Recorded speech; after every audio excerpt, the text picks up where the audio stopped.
Hey everyone, today I'm going to show you how to make this super simple dripstone farm in Minecraft. All the materials will be listed in the description below. To get started, pick out an area you want to build this. Place a chest, hopper looking in the chest, 3 blocks around the hopper, cover in the back and place an observer so it's looking inwards. Place a piston on top of the observer, place a block behind the observer, redstone dust on top of that block on top of the piston, place glass on top of the 2 other blocks in the chest, 3 high.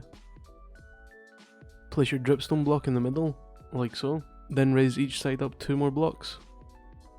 Place your water in the middle, place your pointing dripstone on the dripstone block, and that's you done.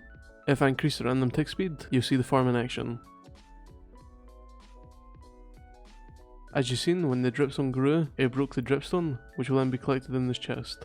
This farm is quite slow, so you probably want to build multiple of them next to each other and change the collection system. For the demonstration of the video, I'll do that right now. Break out both sides, and you're going to want to place a row of hoppers looking into this hopper.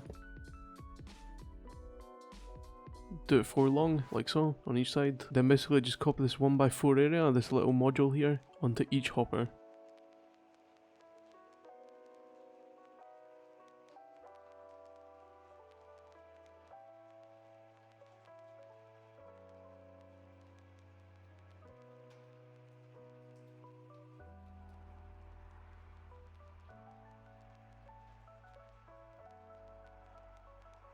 And the farm should look like this. The blocks that the pointing dripstone are on need to be dripstone blocks, or else the pointing dripstone won't grow.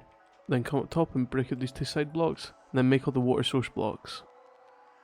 Like so that there's no running water. This is what it should look like from behind. Just fill in these gaps with blocks, so that all the pistons work properly. Now if I increase the random tick speed, you'll see the farm is way more efficient. This farm is way more efficient because instead of 1 dripstone growing, there's multiple. If you found the video helpful, don't forget to like, comment, subscribe, it really help the channel a lot. I'll see you in the next one. Thanks for watching.